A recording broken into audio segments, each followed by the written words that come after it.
দুই ধরনের শাশুড়ি জাহান্নামে যাবে। দুই শ্রেণীর শাশুড়ি এমন আছে যারা জাহান্নামে যাবে তাদের কিছু কর্মকাণ্ডের জন্য। এই দুই শ্রেণীর শাশুড়ি হওয়া থেকে বেঁচে থাকতে হবে।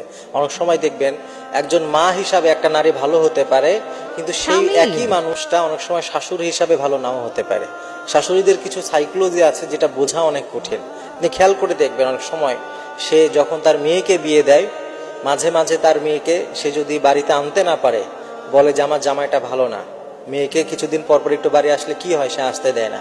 আবার সেম যদি তার ছেলেকে সে বিয়ে দিয়েছে, এরপরে তার বাসায় যদি বৌমা আসে, সে যদি বাড়ি যেতে চায়, সে তখন আবার বলে যে কি বিয়ে করছে, কিছুদিন পর পর বাড়ি যেতে চায়। এরকম হয় কিন্তু।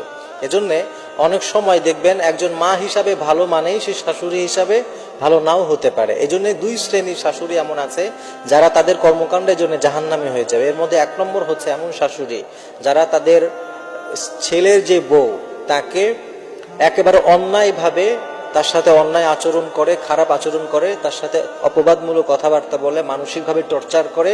এই ধরনের কাজ করা সম্পূর্ণ জুলুমের মধ্যে পড়ে যায়। আর হাদিসের মধ্যে একাধিক হাদিস এবং কোরআনের আয়াত আছে, যারা জুলুম করবে, জালেম হবে, তাদের আখিরাতে তো শাস্তি আছেই, বরং কিছু শাস্তি গুনাহ এমন আছে যেগুলো আল্লাহ তাআলা দুনিয়ায় দিয়ে থাকেন। তো এই ধরনের শাশুড়িরা কিন্তু জালিমের পর্যায়ে পড়ে যাবে এবং তাদেরকে আল্লাহ তাআলা এই দুনিয়াতেই শাস্তি দিবে। এজন্যে এমন শাশুড়ি হওয়া থেকে আমাদেরকে বুঝে শুনে হতে হবে। আপনি যদি একজন ভালো শাশুড়ি হতে চান, হতে পারেন। আর যদি খারাপ হন, তাহলে আপনি মনে রাখবেন আপনার এই কাজটা আপনার জন্য জাহান্নামের কারণ হতে পারে। 2 নম্বর, কিছু শাশুড়ি এমন পাওয়া যায় যারা তার ছেলের বউ যদি একটু আধটু ভুল করে, মানুষ হিসাবে সবারই টুকটাক ভুল হয়, কিন্তু সেইটাকে সে তিলকে তাল বানিয়ে তার ছেলের কাছে তার বউকে খারাপ করার জন্য অনেক সময় অনেক কিছু রং চড়িয়ে বলে।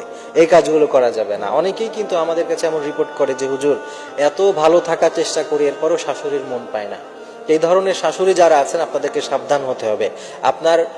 আপনার মানসিকতাতে এমন থাকবে যে আপনার বৌমা যদি কোনো একটু উল্টাপাল্টা কিছু করে, আপনার ছেলে যেন তাকে না বকে বা তার প্রতি খারাপ ধারণা না করে। এজন্য আপনি আরো সাপোর্টিভ হবেন, তাকে সাপোর্ট দিবেন, আপনার ছেলেকে আরো বুঝাবেন যে আচ্ছা ও নতুন আসছে, বা আচ্ছা মানুষ একটু ভুল হয়, এটা কিছু মনে করো না। কিন্তু এমন না করে অনেক শাশুড়ি এমন আছে উল্টা তার নামে আরো কিছু রং চড়ায় বলে, তিলকে তাল বানিয়ে বড় করে বলে, যাতে করে ছেলের কাছে তার বৌমাটা খারাপ হতে পারে। এই ধরনের কাজ যারা করবে, যে শাশুড়িরা করবে, আপনি মনে রাখবেন এই যে কাজ করছেন এগুলা সব জুলুমের পর্যায়ে পড়ে। এগুলা সব